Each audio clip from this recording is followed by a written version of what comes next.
broadcasting live from the beautiful Legacy Theater in Alpharetta, Georgia for CodeLaunch Atlanta 2021. It's time for Atlanta Business Radio. Now, here's your hosts. And we are broadcasting live from CodeLaunch Atlanta 2021. Lee, what a great way to kick this thing off. Please join me in welcoming to the broadcast Jason Taylor and Raheel Malik. How are you? We're excellent. We're excited to get this thing going in about an hour. CodeLaunch Day. CodeLaunch Day. So tell us a little bit about the history of CodeLaunch. What was kind of the catalyst for the idea?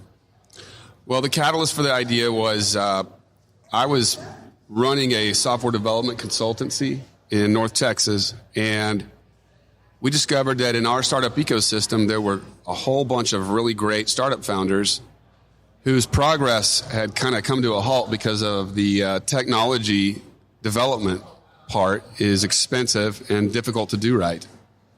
And we discovered that talented software developers can jump in a startup's product and fix problems, add features, add polish, and elevate that product timeline and accelerate the startup toward MVP and toward funding. So then you had that concept. You were like, hey, there's definitely a need for an ecosystem that's more symbiotic, that everybody's helping each other, that if one person fails, they have a place to jump off to. And then how did the actual event of CodeLaunch, once you know that, how did you say, okay, CodeLaunch is the solution to this? Well, we start with a 6-week curation process. And it's kind of a part us deciding who we like, and then also part us educating some of the more inexperienced applicants that are in our group. And so we're trying to sort those out, and who is really a startup that we believe in and a team that we believe in, and is their product something that we can rapidly improve? Because our professionals engage with them for 2 full days, 12 hours a day, back to back. But it's only so much you can accomplish in 24 hours. And so once we find those groups, we realized these groups need attention. Now that we have accelerated their product, we need to bring the VC and angel community and the whole startup community in to see how much further they are and how much more investable they are. So the event is a showcase, and it also brings all the community players together, and it just adds to the connectivity of it. Now, when you first did it, did you find that after the event there were kind of these love connections and this ability to partner and collaborate and maybe kind of grow in ways that you didn't anticipate when you kind of had it at the idea stage? Well, this is the 9th event, and it ran annually for 8 years consecutive in North Texas before we decided to expand it all around the country and come to Atlanta first. And in the first 2 or 3 years, it was an idea that we were trying to get people to believe in and people to come to. And I could honestly answer that question and say, I don't know how much incredible benefit the startups got or the networking was at the first 2 or 3. But we stuck with it, and more people kept coming in that were actually important investors saying, this is really cool what you're doing. How can I help you make this bigger? And how can I help you keep doing it? And around U4, 5, 6, 7, 8, many of the startups went on to raise serious funding after this acceleration process. And so now I would say it's a very powerful networking event, especially in the startup community. And also a lot of our startups go on to achieve really great things. So now are you getting a lot of attention from investors that say, hey, this is kind of a must-attend event. This is a place where I have to be because they're really cultivating, kind of the next generation of entrepreneurs? Well, the smart ones. So I really do think that it's going to take time for the real, sophisticated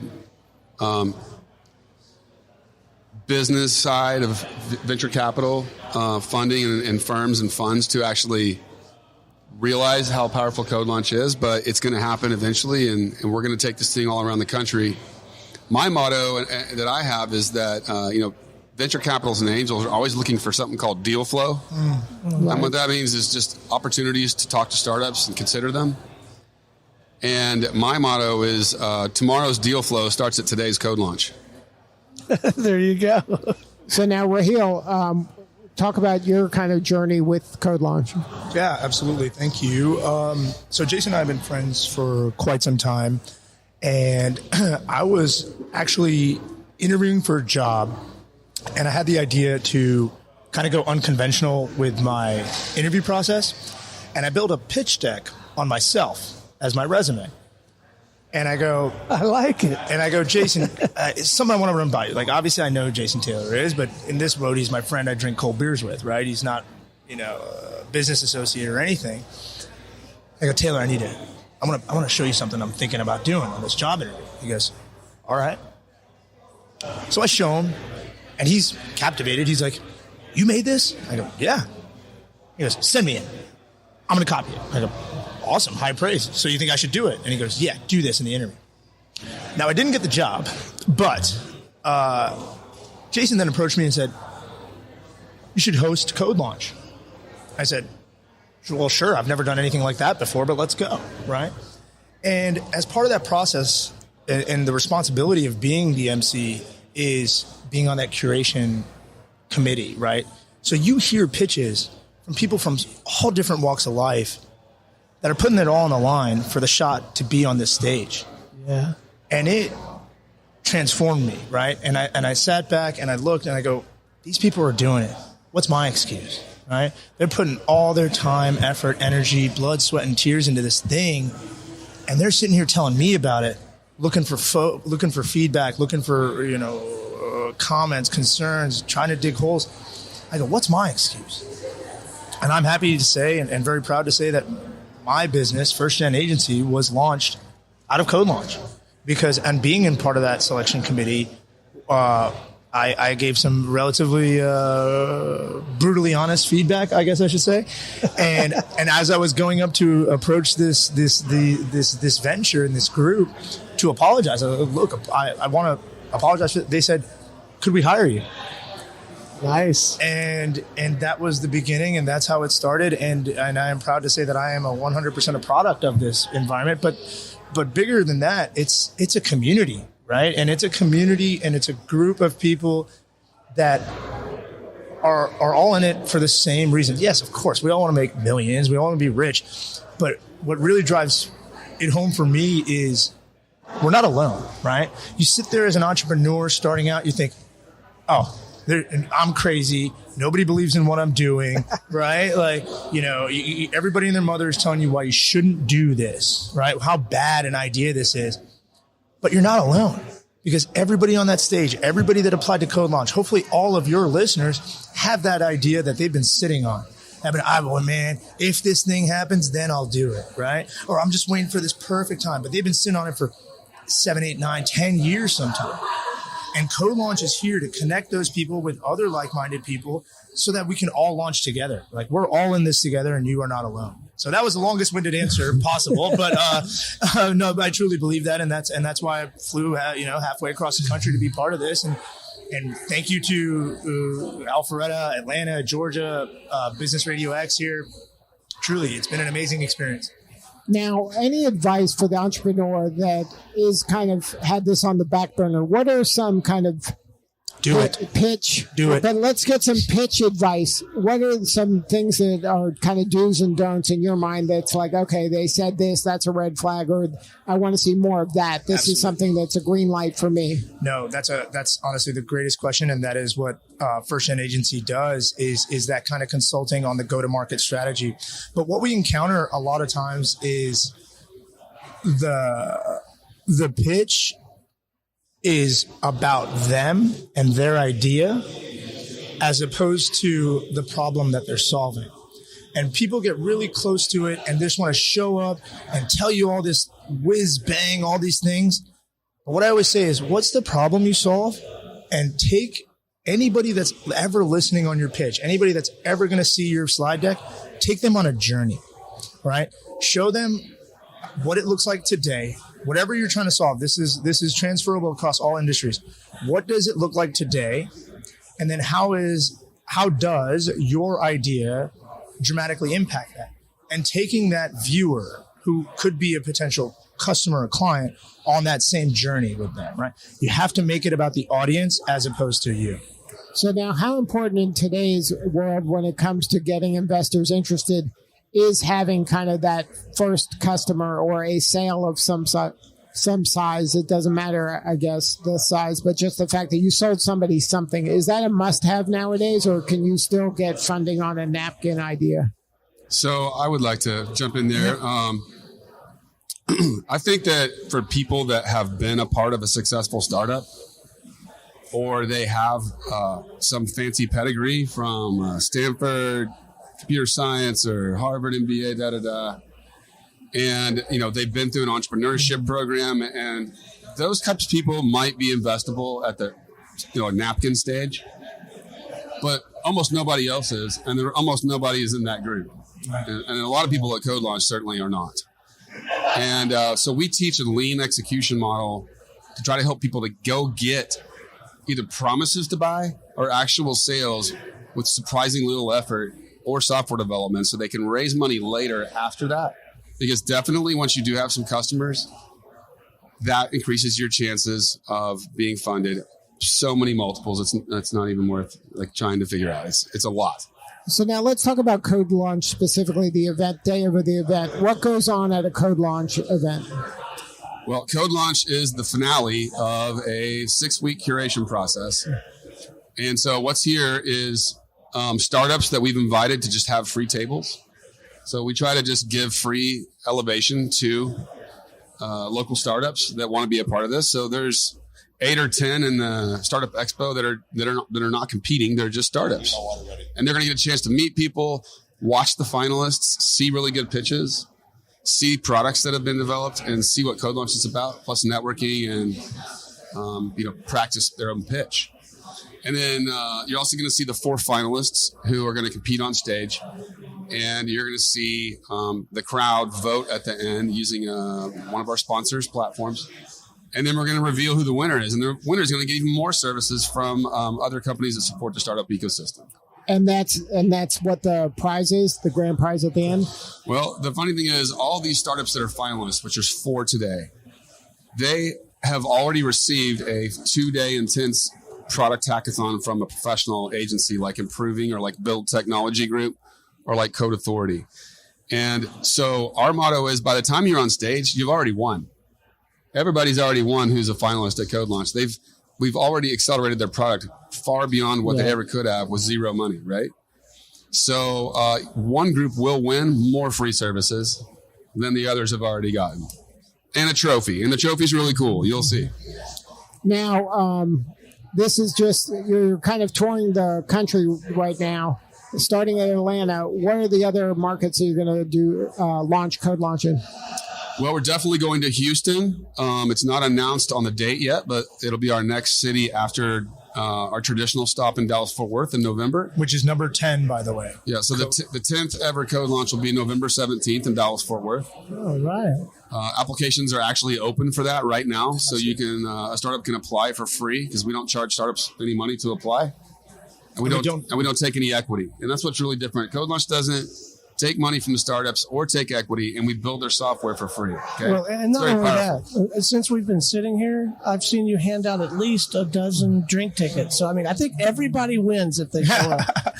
Well, look, again, to Jason's point, like I'm Except the bartender. Yeah, that. Well, Breaking his back. I'm a volunteer here, right? And I'm here because I believe in it.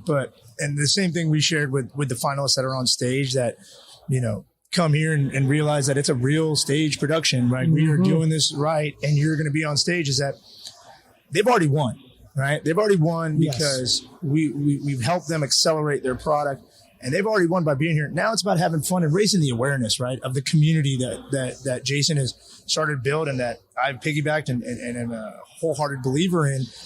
And it goes back to the simple fact that you're not alone, right? And we, the days of, in my opinion, humbly, but the days of Gordon Gekko and crushing my enemies and stomping on the competition so that I rise to the top, I'll be honest with you, that's not the way I want to do business. I'd rather have friends than enemies, right? And people I can lean on, because we're all stakeholders, right? We all got a skin in the game here. If I help you get more listeners or entice some of your audience, you're going to talk better about CodeLaunch and everybody wins. Amen. Right? Amen. Okay, you got to tell me though, what does an MC do? What are your responsibilities? Well, you got like a handful of jokes. You're going to be like Billy Crystal at the Oscars? I mean, I guess you'll have to come to CodeLaunch and find out, right? I mean, outside of keeping this thing rolling and keeping the energy and excitement up, it's just, in my mind, as an ambassador, right? As a true believer, as it were, right? Into what this is and what it entails and how it can help. And, if I can get a platform to do that and talk about the amazing things that this is, like, until he fires me or finds somebody's better, I'm going to run with it, right? You seem like the right guy to do it, though. Jason, I think you got the right guy for the job. Well, the truth is, I always wanted there to be an MC at the event because I need more people to get involved with it, come to it and see. So I could have done the MC the first 5 or 6 years, but I got someone every year because I wanted someone new to come. And I'm like, oh, this person is impressive to me. Would you like to be the MC? Well, I kept finding people that weren't very good at being the MC. And then I bumped into Raheel, and the more I hung out with him and the more I kind of saw his passion, I realized he had the right personality and the right affinity with the startup ecosystem. Thank you. And would be a really good one. So, I was like, hey, you want to do it? And no one's ever charged me money, but also no one's ever been paid to be the MC. So it's a love of labor, passion. And he did such a good job at the last one that we were like, boom, you're the MC all year next year. Let's go. Nice. Yeah, it's wild, guys, but look, we encourage you, come to CodeLaunch, come into a city near you, right? And if you can make it to Dallas, and then applications are open worldwide, right? So, if you wanted to apply to Dallas, I encourage everyone listening to apply with their idea. All you need is a pitch deck and maybe some mock-ups or wireframes. If you don't have a prototype, that's okay. You don't have customers, that's okay. Let's see it. Put yourself out there, put yourself in the universe, because you never know what's going to happen. You never know who you're going to meet. You never know who's going to see that deck. Hey, maybe that wasn't for us, but we know somebody, right? We know somebody you should talk to. And that's what it's about. I mean, I've seen this man turn down CodeLaunch applicants for a million different reasons. And then 5 minutes later, send a follow-up email to a contact or somebody who's a hitter and be like, hey, they weren't for me, but you need to meet these people. So now, if somebody wants to apply, you said that you can apply right now. Absolutely. At CodeLaunch.com. CodeLaunch.com. That's it. And then what do you need more of right now? Do you need more entrepreneurs? Do you need more investors? Do you need more sponsors? What is it that you need to keep CodeLaunch going and thriving and helping more folks? Sponsors, investors, and startups. So yes, nailed it. yes, exactly. All of those. Yes, exactly. And we're gonna, like you asked a minute ago, what markets are we taking this to? So CodeLaunch is an improving event. Improving is our parent company, and Improving has a consultant practice in 10 or 11 North American cities. Atlanta is one of the biggest. And Dallas-Fort Worth is another big one. And Houston is another big one. So what we're doing is taking it to our markets first. We have a Chicago market. Can't wait for that one. That's where I'm from. Cleveland, Columbus, Calgary, Canada, Mexico, Austin, Omaha, Twin Cities. And we're acquiring we're venture-backed, VC-backed, and we have, private equity-backed. And we have expansion plans based on M&A. So as we acquire in a new market, we will roll CodeLaunch in there to establish what we're about and also try to help that startup ecosystem in that community. Well, we're excited to participate. We have studios in a lot of those places that you're going to be in, so we hope to follow the story and keep telling your story. Well, thanks. We hope that it's a very successful rollout. And hey, if you're listening right now, you can still get out here to the Legacy Theater at the FaZe Event Center in Alpharetta. That's absolutely right. As you walk in, someone will say, hey, do you have a ticket? And you just scan in with promo code JWT-VIP. My name is Jason W. Taylor, so you're my VIP guest. It will cost you nothing, and you'll get to see what CodeLaunch is all about. The show doesn't start till 5:45. Got time. Get in the car. Thank you, gentlemen. Thank you both for what you're doing. Thank you for making the time to visit with us. We're going to continue to follow this story, of course, this evening, but as this thing unfolds across the country, you guys are doing, as my father would say, the Lord's work. Well, we should be so lucky. Thank you, gentlemen. All right. We will be back in a few from CodeLaunch Atlanta 2021. Thank you.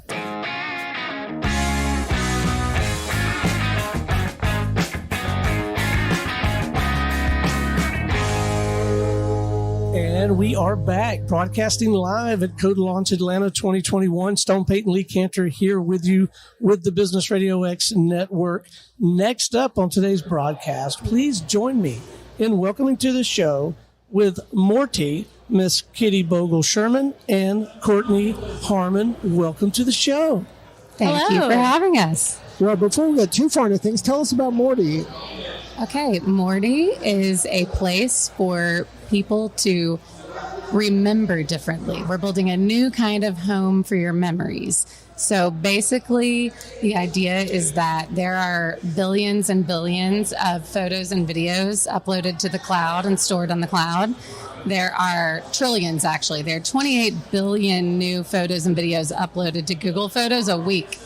And so the experiences currently available to experience your memories then are either social media or printing a scrapbook, but essentially the experiences are very limited.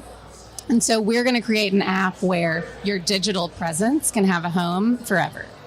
And then what was the catalyst of the idea? So the main catalyst really goes back actually about 7 years. When I first became a new mom and had a newborn, we lost an aunt that was really close to us. I'm sorry. And so it was at that time as I was going through a transition, becoming a new mom, that I had all these questions that I would have wanted to ask her. And there was no way to do that. And I just thought at that time, I don't want my daughter to be left with unanswered questions. So what are things I can do? You know, what would be a way to leave your legacy, an intentional legacy, you know, really be able to be that influence in your family's life, even if you aren't there anymore. And then as we explored that idea, it's expanded to pretty much just say, you know what, we have now thousands and thousands of photos that we take of our family and no way to really use them. They just sit in the cloud. So really the problem is the limited experiences. So we want to just completely flip that on its head, something people really can't even conceive of right now because it's different than what's out there, and really change that experience. So now give me an example of how the experience comes to life. So I have a family member and it has where does the context come in? Where does the threads that tie things together, where the stories are, or the experiences that maybe it can combine different people together, and then we were all here at this time, or we all experienced this. Like, how does it all tie together? Well, you are right on track with your question. So basically, you will be able to connect with your people. So anybody that you really actually want to share your life with. And, you know, you think about it in the context or maybe contrasting with social media. You know, that typically tends to be more of a highlight reel. Right. And if I don't think anyone here would say, oh, yes, my essence is really captured. Right. But, you know, so, you know, we're kind of thinking about that differently. So you connect with those who are closest to you. And then we are developing a system of classification. And that's really what's going to make our tools so unique. So right now, what it can do, for example, is our grandfather, he uploaded a bunch of different jokes that he tells. Right. And so right now, our app's in the App Store. Right now, what you can do is you can go in. The last, our virtual code launch in April, actually, the hackathon purpose was to implement voice activation technology into the app. So that has been done. And so you can pull Morty open and say, hey, Morty, fetch Papa, make me laugh, for instance. And then anything that's been categorized in that way then pulls up. And so right now, the experience is a video pulls up and my grandfather tells a joke. But what we're building towards, and, you know, we're in the middle of fundraising, so anyone who's listening, what we're building, though, is an experience where you will go into what we're calling fetch, and it's a completely different world. And that's where you are building basically a home that anyone in the future, your future descendants, your loved ones, whoever, can come find you. And that's where everything you've uploaded will live. But you also will be setting, who sees what and when. So you can send messages to like, I want my child to see this on their 30th birthday or whatever. But fun. So the possibilities are really endless, and it's an opportunity that just hasn't been tapped. So now you have this idea, and then where does CodeLaunch fit into this? Well, we had the idea, and then pre-pandemic, so February of 2020, we attended the memorial service for our great aunt in Little Rock, Arkansas. She was a very accomplished lady in the science and technology field. And so we had the good fortune to attend an event at the Repertory Theater there. And it was kind of like a celebration of her life. The play was Anne, about Anne Richards. We're from Texas. She's really well-known former governor. Yeah. And so in that process, we saw, we heard from people eulogizing her. We saw videos people had made about her. We learned so much we didn't know about her, but also our family and kind of where we fit into that legacy. So it was very inspiring, but also re-kicked that idea of, now, if we're not everyone's going to have documentaries made about their lives, but every single person has a unique, interesting story. It needs to be put out there. So we were like, let's go. The pandemic hit. We have 2 small children each. We were homeschooling for the rest of that semester. And then, summer 2020, we realized, who knows when COVID will be over? We don't know what that even looks like. Let's go. Courtney said, do you mind if I send this? I think you said I sent an application to this CodeLaunch thing. And I was like, sounds cool. And then we ended up in CodeLaunch, and we were the alternate finalist out of, I think, like 160 Congratulations. applicants. So the idea worked, but they really were the catalyst for like getting us in a network, and then also giving us feedback on the idea. Yes. Kicked off evolution. Providing a stage for us to collect market feedback, really evolve our idea, which gave us the confidence to go and start getting funding, which we have gotten a significant amount. Yep. Wow. So, and we're in the middle of finishing out that round. And the idea has really evolved to something that has a very clear vision for us right now, and we're excited now to just go execute on that. So now what compelled you to say, you know what, I'm going to go to Atlanta too? Like, what brought you here? Well, I feel like we probably are giving you way too long of answers right now. But basically, my sister, Courtney, was living in Florida. We're originally from Texas. I live in our hometown of Longview. Well, while all of this was kind of transpiring, she lived in Florida. So I would pick her up at the airport in Dallas. I would drive 2 hours, pick her up. We would go do all of this in Frisco. This is middle ground? Well, you know what? She moved to Texas in June. Okay. So also used to live in Atlanta. We're Southeast. We've been all over the place. So this really is a place we're familiar with. And this is such a great event. We've gotten so much out of our other 2 events with this program that we know this is the place to be. So how have you seen the event evolve over the iterations you've got to be part of? Well, we've only been involved during the COVID era, and I will just say that the production value, in my opinion, has always been very high, and they have just somehow managed to work around every challenge. I would say, compared to the event we attended last November in DFW, from what I'm hearing, we're going to have maybe double the attendance, and so I think that's a pretty nice step for them to take. Now, any advice for entrepreneurs out there who maybe haven't heard about CodeLaunch or they're thinking about CodeLaunch? I think that you should definitely get involved. Really, no matter what stage you're at, there's something for everybody here, as long as you know kind of what your goal is and what you're trying to get out of it. It's a great networking opportunity. And the people at CodeLaunch really care about this community of, startup entrepreneurs. And it's really exciting. You can learn a lot from anybody that's here. And it's a great way to just evolve your product. Now, any advice from a networking standpoint? How do you kind of squeeze the most juice out of an event like this where there is so much going on?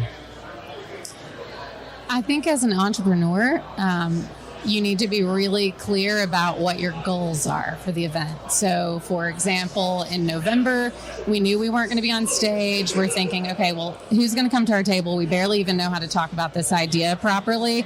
And so we wore costumes and kind of in theme with our branding at the time, but it really worked because I think, Jason Taylor, I don't want to speak for him, but I think, he really took that as, okay, these ladies will bring some value. So really, I think that's it. What can you bring and what are your goals? And for us, we knew our goals, we're not trying to get funding here. We're trying to get some market validation. We're trying to get to know people who can help us and we can connect with. And that's what we did. And then our goal, for example, tonight is we're ready to build a wait list. So we have an Oculus giveaway, and that's what we're here to do. So I would say be specific about your goals and always think of how you can bring value. And don't wing it. Show up here with intention and have a plan. Correct. And execute. Yes, sir. Now, if somebody wants to learn more about Morty, you mentioned the App Store. Is there a website as well? Like if there's investors that want to kind of learn more, what's the best way to connect with you? I would say either LinkedIn or Morty App, MortieApp.com. Good stuff.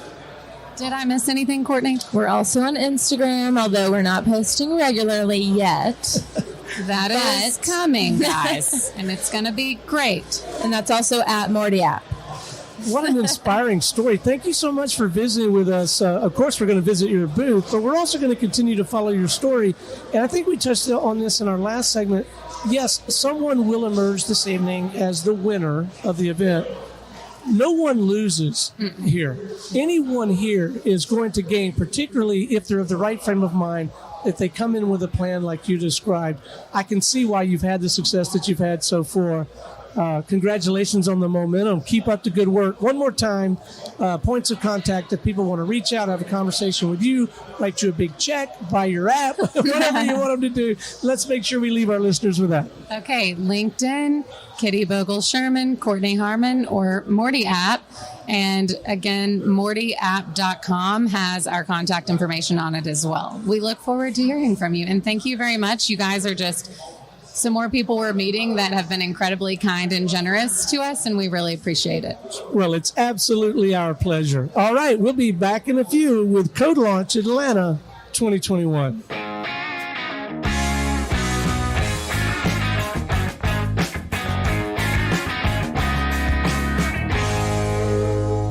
And we are back broadcasting live here at CodeLaunch Atlanta 2021. Lee Cantor, Stone Payton here with you, and the halls are absolutely teeming. We've got tables with food, we've got tables with drink.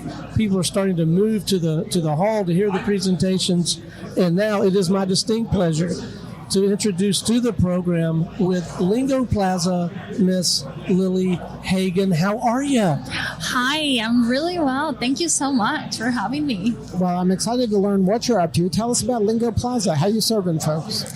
So Lingo Plaza is a gamified and language and cultural platform for kids 4 to 12. So what we do is the kids are immersed in what we call the Plaza experience. For 25 minutes, they're exposed into this creative space and they get to learn a language. In this case, right now, we have Spanish. Through gamification, our characters, original audio content, but most importantly, have a one-on-one experience with a native speaker tutor. So what was the genesis of the idea? So I'm actually from Colombia, so English is my second language. I originally speak Spanish, and I understand the benefit and also how overwhelming it can be to learn a second language, as well as I am also a mother. And I'm raising 2 bicultural kids, and, Spanish happens to be the minority language. So I do understand the struggles and the lack of accessibility of language learning. So now what brings you to CodeLaunch? I was lucky enough to meet the founder at one of the startups workshops that I was part of a while back, and I was excited to be invited and just present and just bring Lingo Plaza to the world. So what was it like kind of having an idea, then taking it, and learning how to pitch and do all this stuff, because that's a different world for most people. 100%. I mean, you're talking to someone who I consider myself a very creative person, and I'm a go-getter, and I had the pain. I thought, you know what, this worked, why not, let's go for it. Obviously not knowing everything that of the learning journey of the startup and entrepreneurship. So it's been a learning journey, but it's a very exciting, and it's something that I'm able to provide to my audience as well. That's the biggest thing. People that have my pain are able to come back and say, oh my gosh, I love what you're doing. My kid's loving it. So that's the rewarding part of all this. So how did you learn how to code? Like, were you a coder? I am not the technical founder.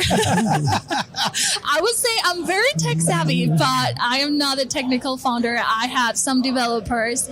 I would say I bring the creative part. That's a great line. I'm going to start stating that at work in our business. I am not a technical founder. So go talk to someone else. So how did you even find a technical founder to do kind of what you envisioned? So that's a funny question, because that's what I say, I'm a go-getter. And I just happened to have an idea, and I knew people from Colombia, and I looked for agencies, the best of them, and they happened to, grasp my idea from the name to branding to, from the very beginning, and they just knew what I wanted.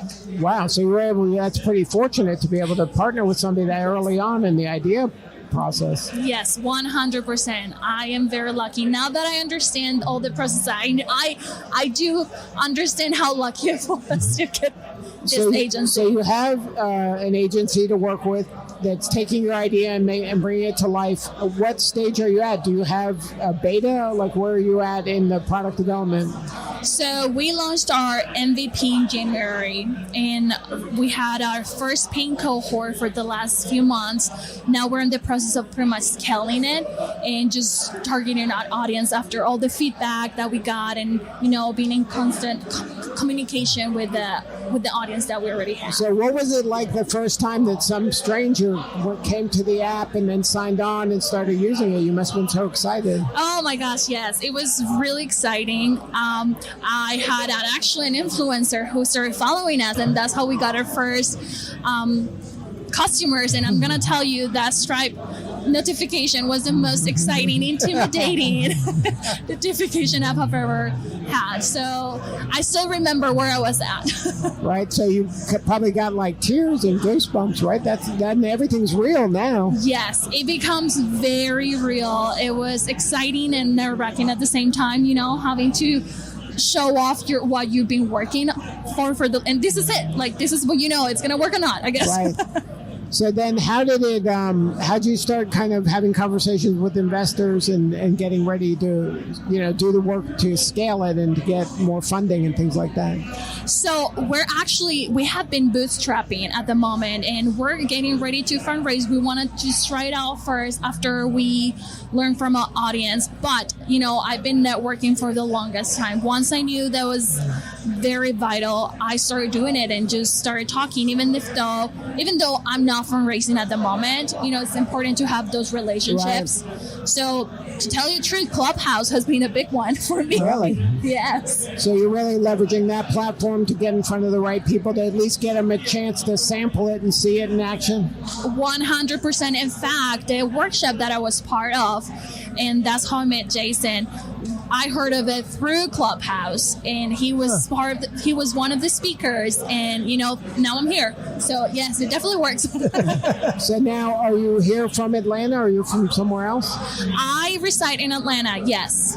So you're from Atlanta, and then you found Jason just kind of randomly on the internet and Clubhouse, and then you decided to come to the event, and you have a table. Are you one of the finalists? So no, I'm not a part of the finalists. So what we actually find someone else. It's called Camp Events, and then Jason was one of the speakers for that workshop for startups, and he was able to introduce this accelerator and the amazing event. So they contacted me, and they were going to be here. So last week I was able to get the email, and I said, why not? I'm going to be there.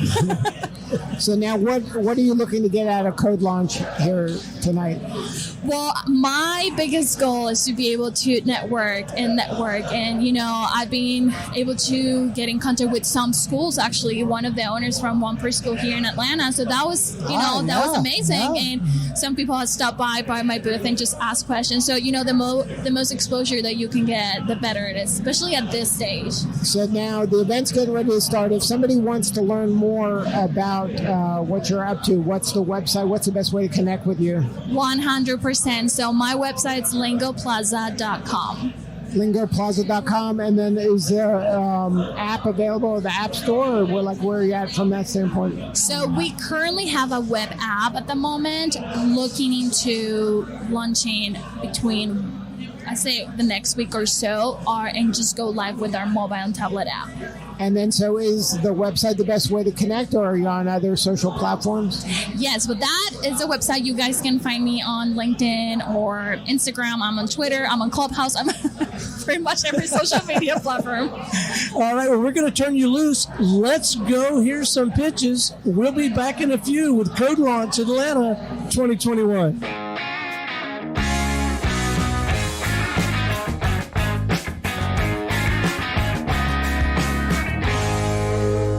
Welcome to CodeLaunch Atlanta 2021, broadcasting live here from the beautiful Legacy Theater at this Phase. Was that what this place is called? Phase Events. Phase Events out here in Alpharetta. We've already made some new friends, caught up with some old ones. Folks are starting to file into the theater. We don't want to keep these two young gentlemen too long, but we just had to visit with them. Please join me in welcoming to the broadcast with 808 Wave, Abby, and Beck. How are ya? Doing well. Thank you so much for having us today. We really appreciate it. Well, we're excited to learn what you're up to. Tell us about 808 Wave. How you serving folks? Yeah, so 808 Wave is a platform where musicians can basically find recording studios in their area and book or request studio time. So initially we saw that the problem was musicians, they weren't really able to find the right studio where they can make their music and make their music career. So this is why we created the app, basically. So you're both Georgia Tech students right now? Yes, we're both fourth-year undergraduate students, CS students. So how did you guys connect together? Were you friends? When are you both musicians? Did you have this problem? What's the genesis of the idea? So Beck's originally from Boston, before Georgia Tech, and I'm originally from Chicago. And fortunately, we were able to connect we lived in the same dorm freshman year, so we were able to connect that way, and we just clicked on the spot, and we just went through 6-7 different ideas freshman year, and we just at the end of the year we just finalized this idea. We're like, okay, this is the one we're going to work on for the next rest of our life, basically. So were you musicians, or you just felt that musicians would have this challenge? Yeah, so we just saw that musicians had this problem. We were just thinking what are some big problems, and we just saw that this was an issue. But we're not producers or artists per se ourselves, but I played a couple instruments. Yep, and Abby was an executive producer for Cato on the Track, and I worked at the radio station here at Tech. And okay, so you were a little familiar with kind of the music industry. You knew that this could be a problem. People told you, hey, it's hard to find studio time, or I can't get the right studio for what I need. So people were voicing that challenge to you. Yes, definitely. And then, okay, so now you have this concept. What were the first steps to kind of validate this? So the first step was to come up with different hypotheses and to really go out in the community and just talk to customers and see if they actually have this problem. And, we validated all our hypotheses, and they're like, okay, yeah, I have, where they were coming to us to see, okay, what studios can I book? What are the right engineers for me to work with? And, at one point it became so much okay, we have to build an app to where they can do this themselves, and they can, see everything about that studio and then book it themselves as well. Do you hear the wisdom in what this guy's saying? I know people who are 55, 60 years old who skip this whole step of customer discovery, idea validation, getting some real data from the marketplace. And here are these two young men. That's the first thing you decided to do. Did you get some direction to do that, or did that just come to you instinctively?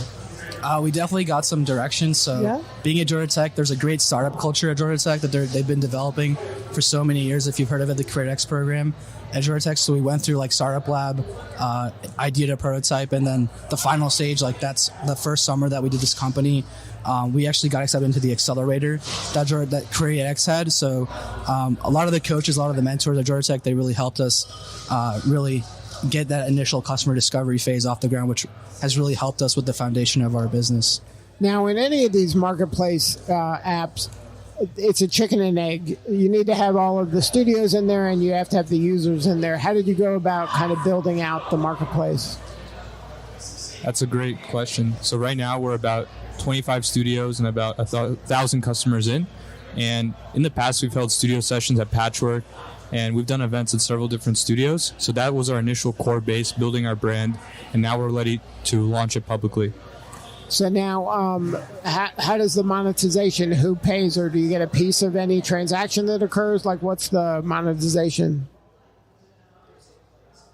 So right now, the way it works is we have a free model and a premium model on the studio side.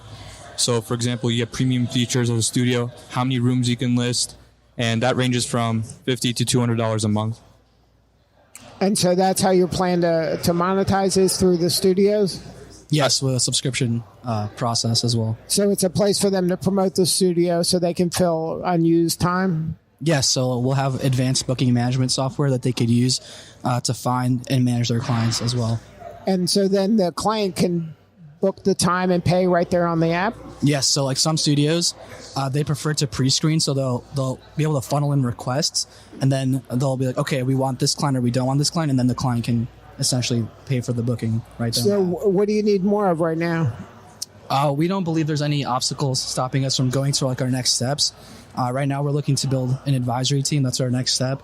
And then just building onto the more features that address the problems that the studios have. And then at that point, it's just about marketing and sales. So now how did you kind of arrive at the price point for the studios? That's something we're still working on, but we've seen what really provides value, and we're really trying to mimic what's really going to get the best out of a studio and what they need. Because once the person books at the studio, that person could be a client for a long time. Exactly, a lifetime customer. So do you have an idea of what that value is worth to a studio?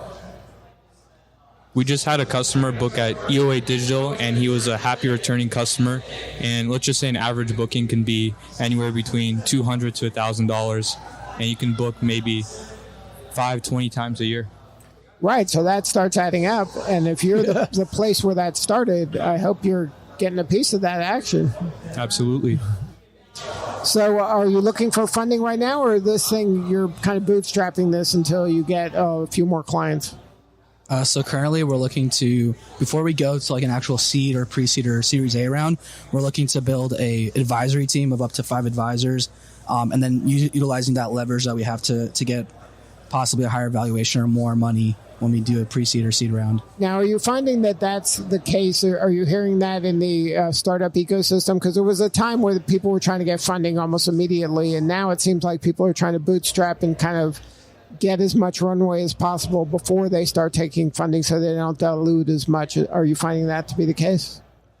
I think ownership has become a really big thing the last couple of years with startups and with startup founders, and I think that they want to have as much leverage as possible before and have as much product market fit as well before actually getting that funding. Right. So then it's kind of more on the startup to start selling some stuff.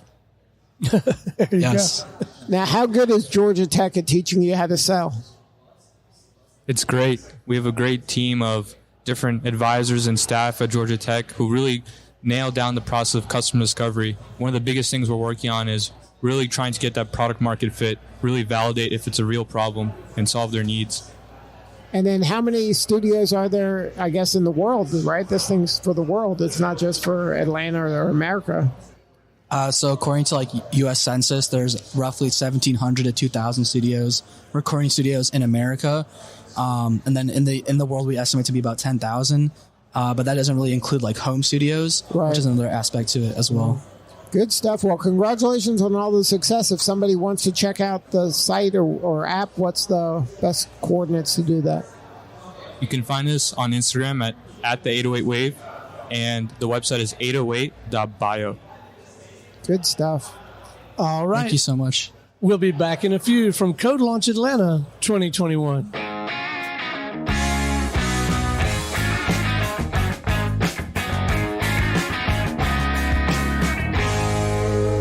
And we are back with CodeLaunch Atlanta 2021, broadcasting live.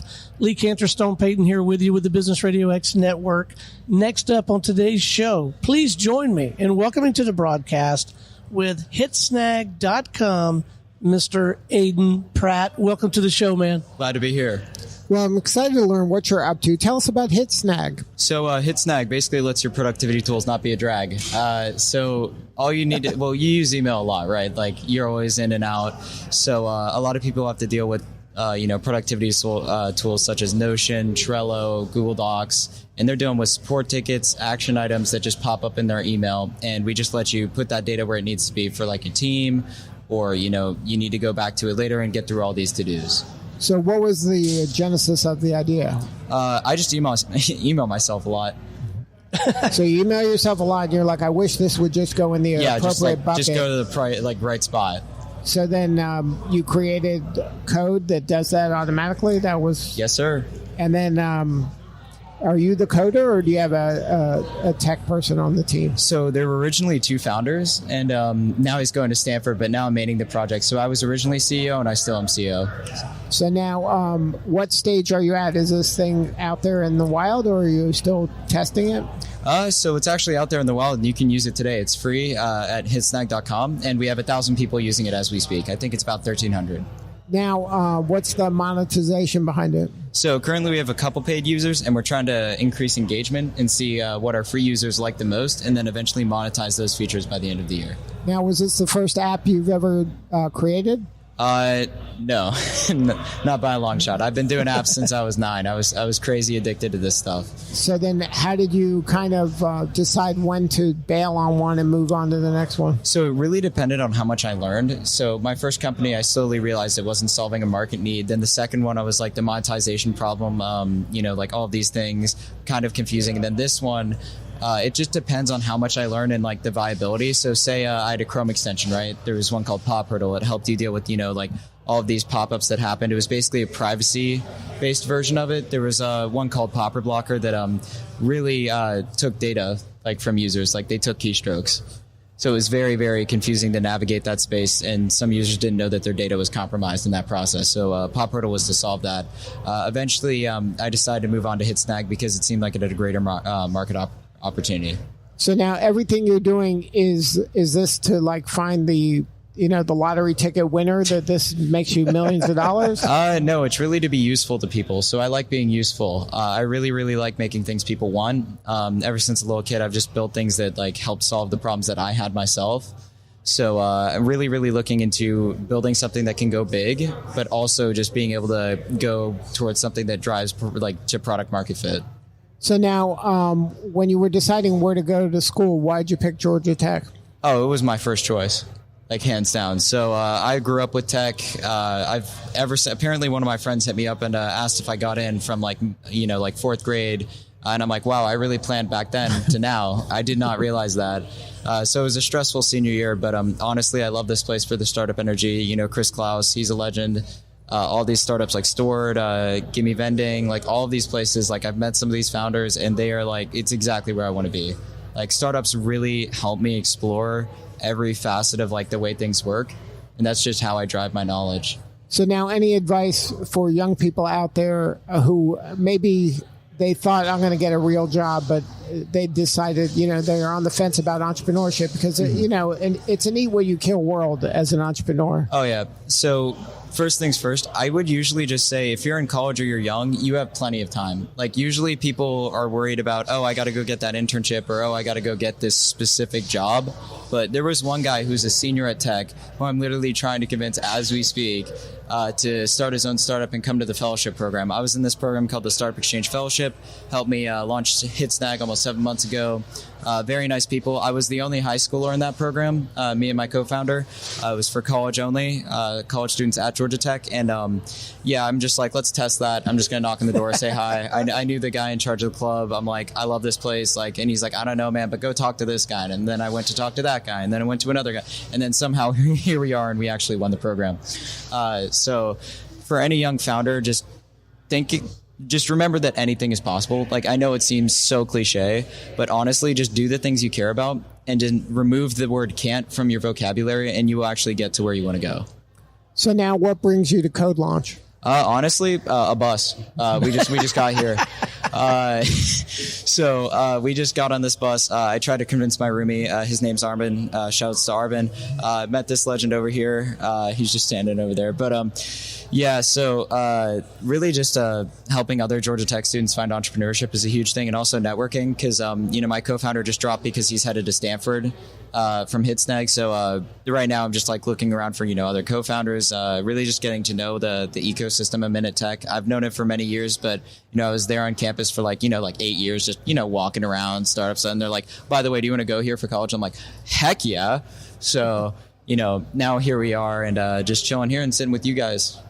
This is awesome, by the way. So now at CodeLaunch, what's your objective to get the most out of this event? Honestly, just look around and have fun. There's some tech students that I'm with, trying to build some friendships, and then also look at, the Alpharetta tech scene, a little bit of that. I've always been interested. I was actually the youngest member at the Atlanta Tech Village for a while. Like, I pitched, and you've grown when you look back and cringe at what you've done sometimes. Like, first pitch at the Atlanta Tech Village, really did not know what I was doing. Like, I was like very quiet about it. My idea is safeguarding it. And I'm like, now let's fix that and actually like be open. Cause then no one told me that, like, I need my baby to be bullied. Like, I need to know like what's wrong with it. Is this actually a hair and fire problem? So, just getting up here, seeing what the tech scene is like up here, seeing like awesome things like what you guys are doing. So now if somebody wants to learn more about HitSnag, what's the best way? Hitsnag.com. That's HITSNAG.com. Basically, it's free right now. Feel free to go and just sign up yourselves if you use any of that stuff. Well, thanks for joining us, man. Keep up the good work. Of course. All right. We'll be back in a few with CodeLaunch Atlanta 2021.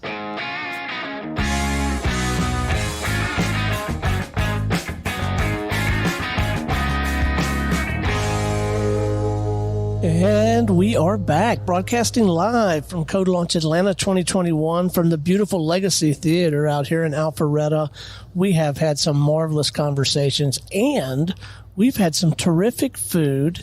We had an opportunity just a few moments ago to meet this gentleman, and we just had to get him on air. Please join me in welcoming to the broadcast with Fuel Coffee Cafe, Mr. Dave Thompson. How are you, man? I'm doing well. Thank you. Thank you so much for having me on.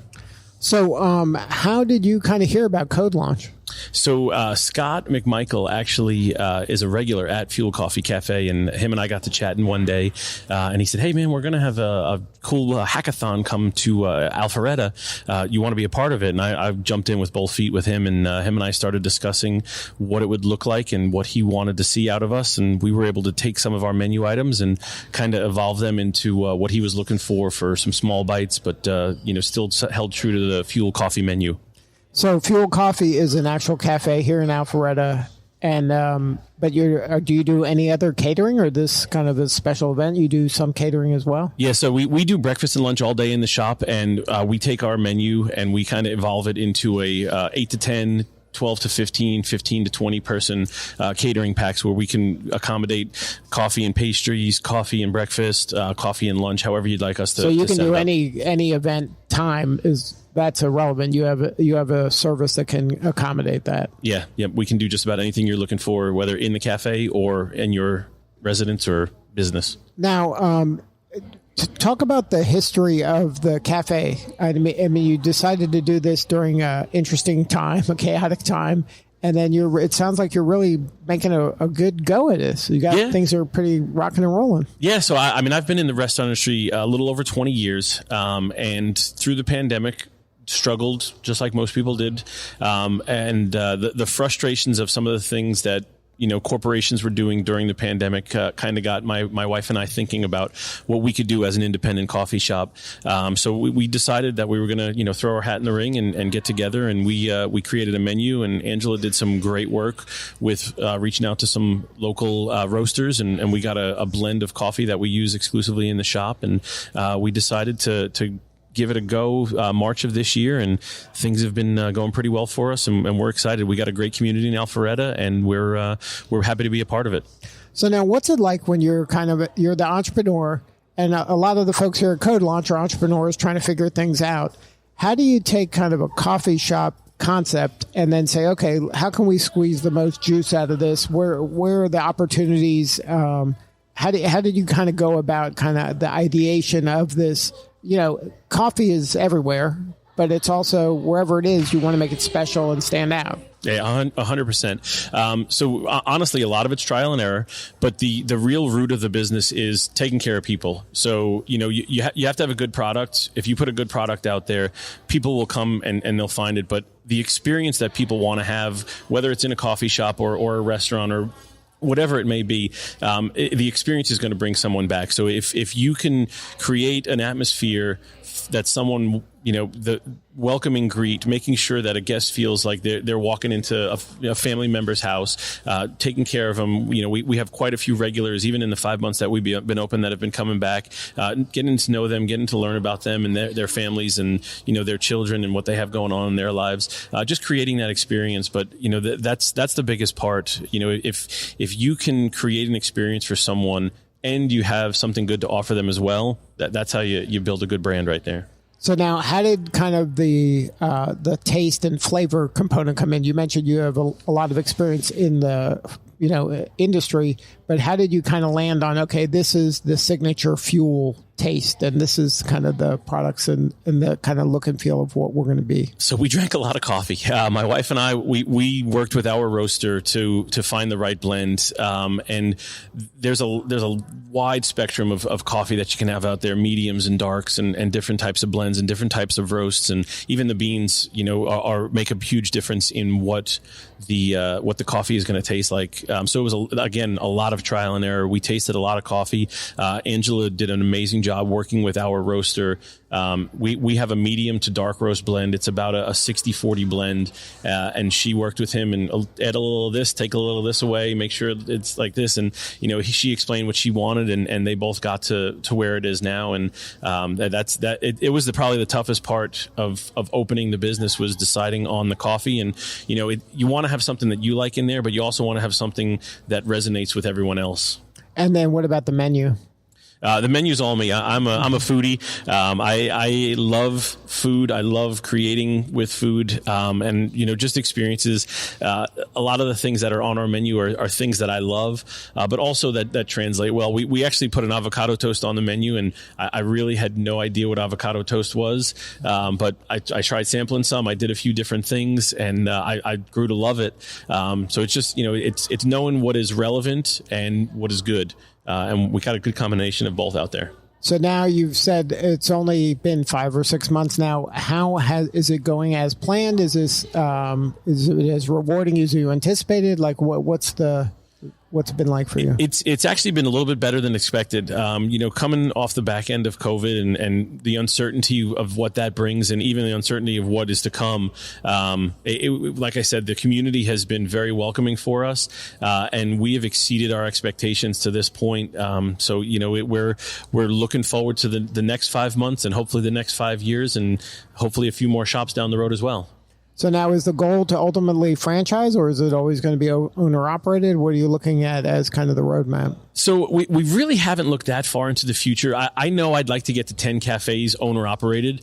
And, if we're at 10, I don't know how much I can do more than that by myself. So at that point, it's a possibility to look into the franchising aspect, or maybe even, a different avenue at that point. But I know I can handle 10. In previous lives, I've had multi-unit operator experience, and I've gotten up to as many as 16 restaurants at one time, and that was way too much. But I know 10 is a good solid number, a manageable number. So when I get to 10, I'll probably have a different answer for you. But right now, it's going to be owner operated. And then where is this location? So we're in Alpharetta. We're just south of Windward Parkway on Main Street. We're located at 800 North Main, and we're in Suite 110. We are directly next to Campagna Italian Restaurant. And then the website is fuelatl.com. And can you buy the coffee online, or is it only the only place to get it is if you physically go in? No, you can buy online, and we'll ship beans to you. And you can also order online ahead and come pick up in the shop at fuelatl.com. Well, I love it, man. Keep up the good work. We're going to continue to follow this story. And we have a studio here in Alpharetta, not just down the street on Windward from him, inside of Renaissance Bank.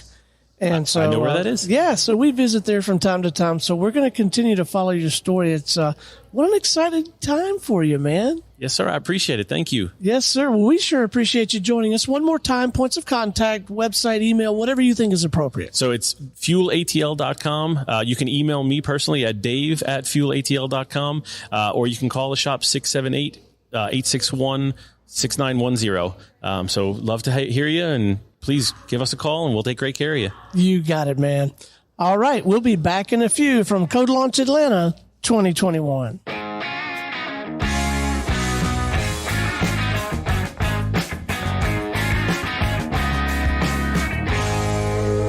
And we are back, broadcasting live from CodeLaunch Atlanta 2021. Stone Payton Lee Cantor here with you.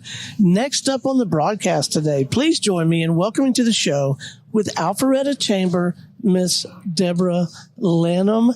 Good afternoon. Good afternoon. How are you? We are doing well. What brings you to CodeLaunch? Well, this was a dream. This was an idea presented to me back in the beginning of this year as a possibility that CodeLaunch would be expanding and coming into the Atlanta market. And because I'm the Alpharetta Chamber of Commerce, obviously said, let us host you in Alpharetta. So we started, and that would be Improving. Scott McMichael, who's a member of our chamber and just been a great partner, started having those conversations. And now it's a reality here today. We have spent lots of months planning and helping promote, and we're just grateful to be a community partner. And that's what I'm doing here tonight. Now, talk about, since CodeLaunch is, they're based in Texas, but it's a national event. It's going all over the country. Why don't you let the folks know how Alpharetta is as a tech hub itself? Forget about Atlanta. I know we're near Atlanta, but Alpharetta stands alone, and it would be a large community if the Atlanta wasn't even here. Oh, absolutely. With the incubator here, Tech Alpharetta, and they are well on their way and have the support of the city of Alpharetta.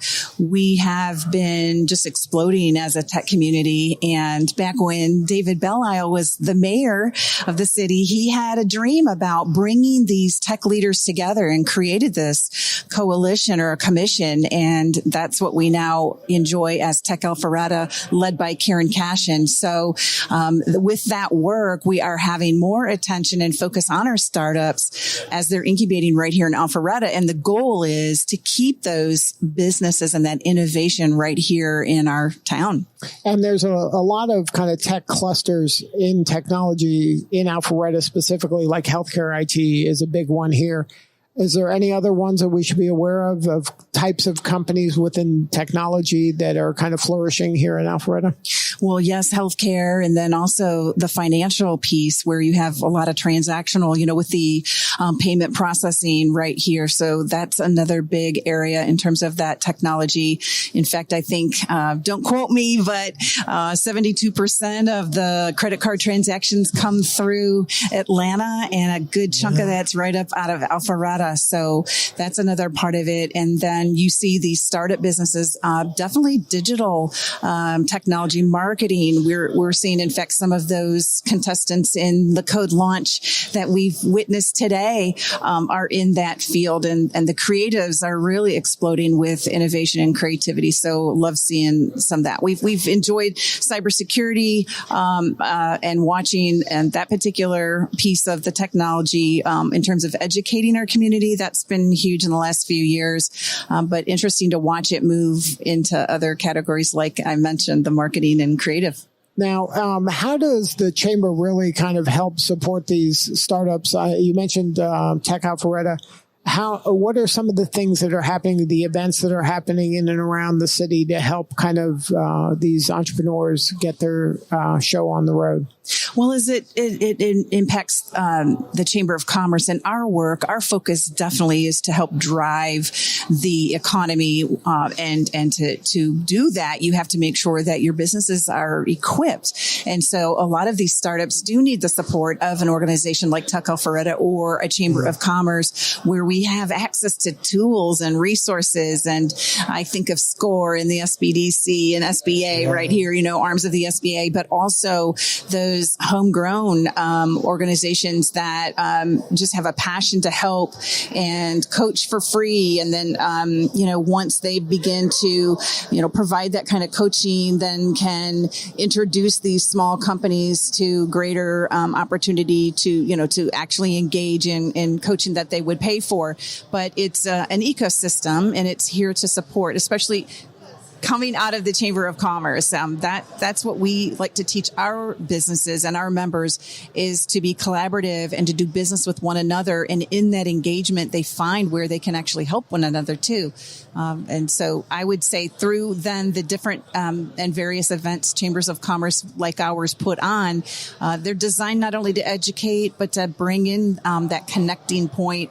And beyond that, then just those faces you meet that are literally your resource, your tool that will help improve your business. It must be such rewarding work to see these kind of relationships flourish and to see entrepreneurs come together in ways that they couldn't without the help of the chamber connecting them.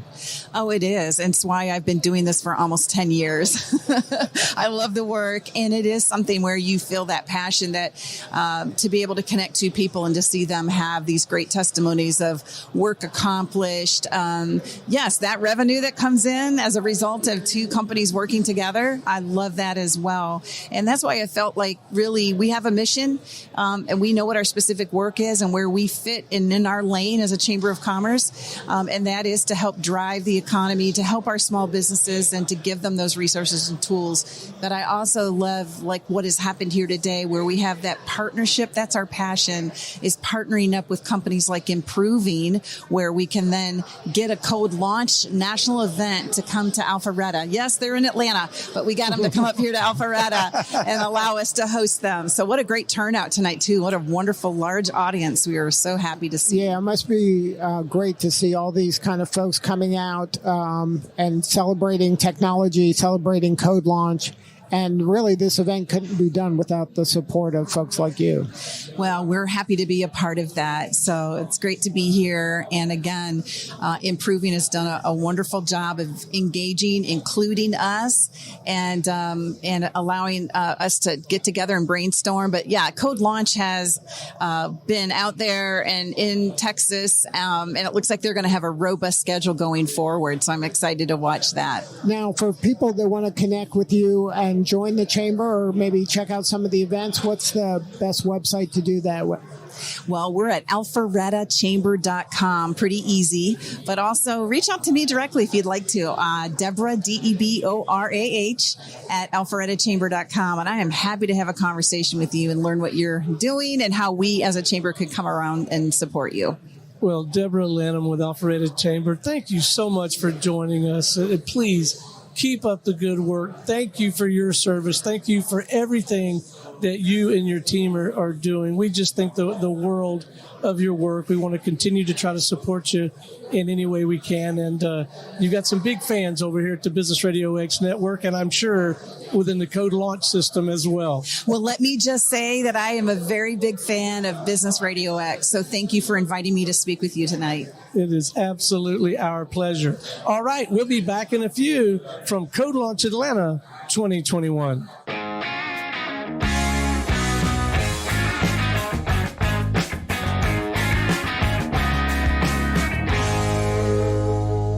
Welcome back to CodeLaunch Atlanta 2021. We are broadcasting live from the beautiful Legacy Theater. And Lee, this is the one we've been waiting for, man. We've got the winners from the contest. Please join me in welcoming to the show with Eva Health, Saravias and Carl Hanna. Welcome to the show, guys. Thank you. So excited to be here. So excited to be holding a champion's belt. That's right. Hey, they said everybody's a winner, but you're the only one that gets to bring home the belt. So I think you're the real winners. You got it. I will tell that to the other folks. So tell us about Eva Health.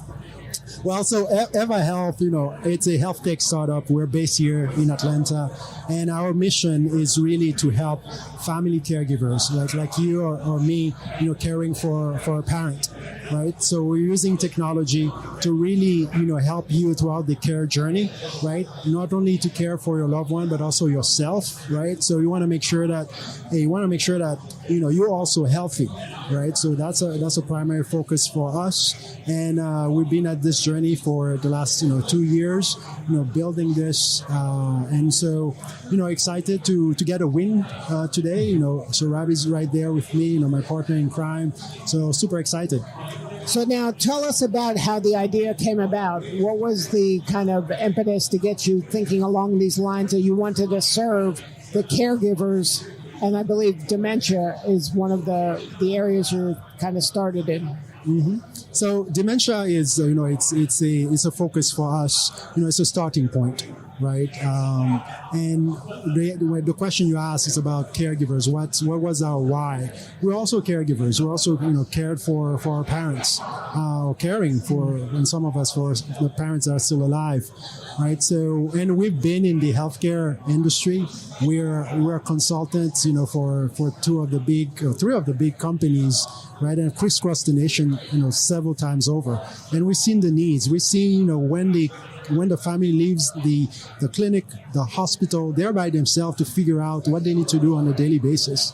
So not only we've seen it from a professional landscape, what was the challenge, we also have experienced it as well. So then what is your solution? Is it a platform for the caregivers to go and get other resources? Is it a place for them to commiserate amongst themselves as a support group? Like what's happening on the platform? I think you're checking a lot of those boxes right there, right? It's I want to say everything, right? But of course, we're focused, right? But so it's essentially a platform, like you say, right? Like you say.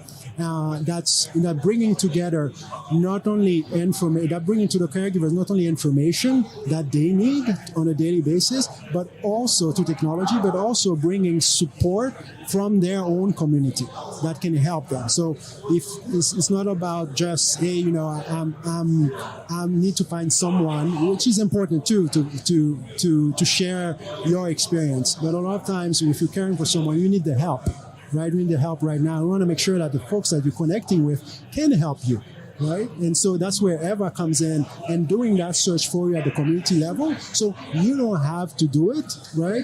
And you can spend the time caring for your loved one, but also yourself. Well, caregivers, sometimes you need help, but sometimes you need a helper, and you need a place that you can go to find that trusted resource and to protect yourself, because there's a lot of bad actors out there, and somebody has to kind of vet to make sure they are who they say they are. Mm-hmm. That's correct. And Eva will be doing that. Will do that for you, right? We'll be vetting, be grabbing the resources in the community, and also the information that you have access. So now, if you go on Google search and say, hey, I need someone to help, right? You're gonna have several different type of result that come in, right? Right, and just because someone's good at SEO and can show up that's right. doesn't mean they're the best caregiver. That's right. Yeah, good point, right? And if you are in Bankhead, right, your needs are very different from someone in Buckhead, right? So you want to make sure, with the Eva platform is looking at what are some of the needs that someone in Buckhead or Bankhead has. Let's stick on Bankhead and bring those for resources to them, right? So I'm thinking Bankhead. I'm thinking sometimes it's a food desert, right? What are some of the volunteer organization, community organization that can come in and support without you as a caregiver have to figure it out because you're already too busy. Caring for that loved one. Now our intent is to start with Eva, and then Eva will guide you forever throughout the entire journey. So it's starting though with dementia That is correct. caregivers. And then now you mentioned Bankhead to Buckhead. So how do you target those kind of underserved areas where there are less resources? Because by definition, there's less resources. So how are you going in there to encourage other maybe nonprofits to cater to that area, to show them there's opportunity here to serve? How are you kind of creating that community? There's a lot of coordination, that needs to happen. So I'm originally from Haiti, right? So we are the countries of NGOs. And if you look at the news, and Haiti is the worst, the poorest country in the Western Hemisphere, right? We have like the most NGOs, non-government organization, per capita anywhere in the world. And when you look at it, it's like, okay, what's going on? And one of the reasons, like in the case of Haiti, is coordination. Folks are trying to do the same thing, right? Where they can come in and work together. And EVA, right, through our platform, is to bring all these disparate resources, bring into one platform and be able to effectively support, someone in Bankhead. So how do you kind of meld that where it takes a human kind of curator with technology and scaling? The solution has to be customized for. That's why I mentioned Buckhead and Bankhead. The needs are different, right? And so what it's looking at that community of Bankhead and figure out what are the resources, and how do you interact with the folks there? Right? When I'm thinking I'm African American, right? If I need guidance, I go to my faith leaders. If I need support, I go to my faith leaders, right? So the African American approach to accessing information is different from, whether you're white, whether you're Latinx, right? So having that flavor and not having a one-stop, one-size-fits-all approach, that's what differentiates us. It's going to continue to be a differentiator for us. So now, what compelled you to get involved with CodeLaunch? What brought you here to this event? Well, so I'm going to let you speak to after the question, but let me take that on, right? So because I'm sure the listeners want to hear from you as well. So CodeLaunch, as a startups, you're knocking on doors, right? Trying to find folks that can help, and sometimes like anything, you may find the best help. And CodeLaunch, we got connected to a friend of ours, right, who told us, hey, there is this great, initiative to CodeLaunch that's helping startups just like you, right? And by the way, the deadline is this evening in 3 hours. So I'm scrambling. I'm like, okay, this is great, right? I'm tired. It's already like 10 p.m. I'm tired. And I'm like, oh man, but if I don't do it, right, it's like, well, you didn't need help, right? I offered help. So trying to put the information in the system. Things were not working, right? I'm texting, I'm emailing, I'm on Facebook, on Instagram, trying to reach someone. And finally, I think it was probably midnight, they're like, oh yeah, we have a problem. Turn it in tomorrow, right? So I had a few hours, send it tomorrow, and we started the journey. I mean, just like, quarterfinals, semifinals to the finals, and now we're a champion. So now, any advice for folks about CodeLaunch, how to get the most out of it? Oh man, those folks at CodeLaunch have been, sorry, I'll say one last thing, I'll stop. I mean, those things at CodeLaunch has been, folks at CodeLaunch, Improving Atlanta have been fantastic. A lot of times, we're looking for helps, folks are always like, okay, well, how much of the company are you going to give me, right? Those folks are like, well, we don't need anything, right? We just want to help you. And you're like, is that true? Right? Is that true? Is that after like 2 days, you're going to be like, well, let's talk paper, right? And so, I mean, the work, the dedication that they have, and, I'm like, wow, we're not, it's just, and they rally behind our idea, right? And they gave everything that they got, and we're able to do a successful demo. Proud of it, and I mean the team is excited as much as us. And one thing that really resonates is like CodeLaunch is also based on this foundation of community.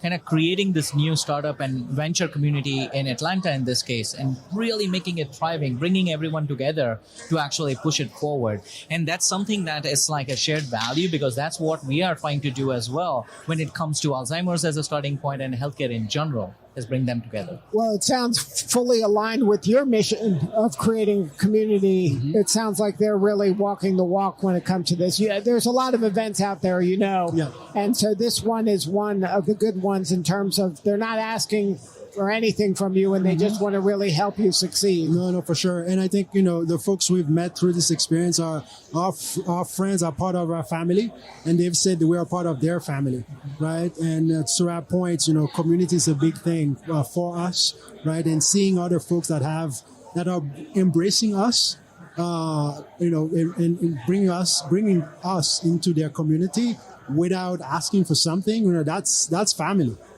Now, for you, what do you need more of? How can we help?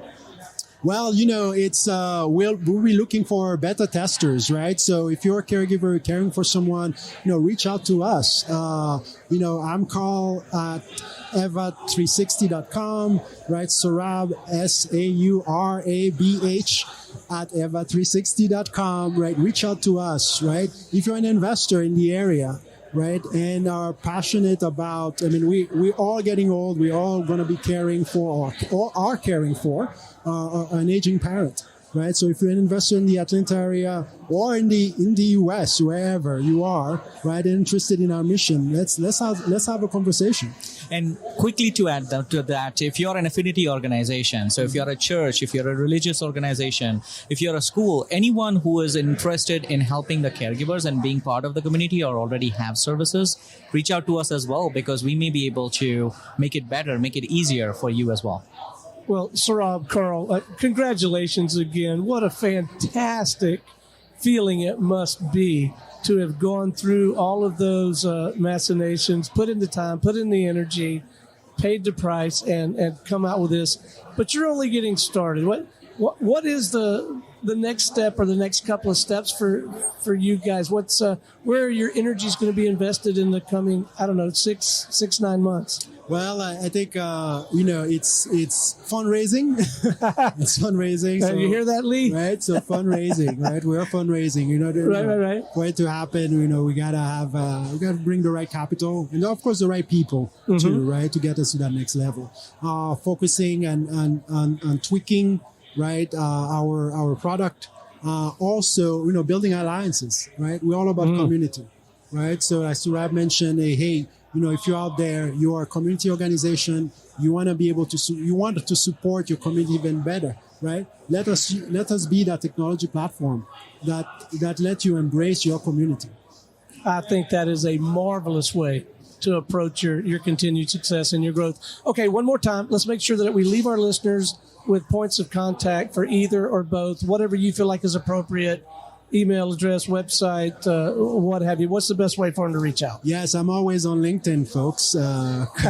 Carl Hanna. I think there's a PhD behind it. So on Carl Hanna, PhD on LinkedIn. Email, Carl at EVA360.com. And that's Carl with a C, by the way. That's Carl with a C. Nice. And Saurabh, should we leave some coordinates for you, or should we just send them to Carl? I think it will be easier for the listeners to just stick with Carl. You got it, man. Well, thank you again, gentlemen, for all of the hard work that you put in. Thank you for what you're doing. Your mission, your work is important. It means a lot to all of us. We're excited. We're excited for you. And at least at Business RadioX at CodeLaunch, we're going to continue to follow your story, and we certainly want to help in any way that we can. Thank you so much. Thank you so much. All right. We'll be back in a few from CodeLaunch Atlanta 2021.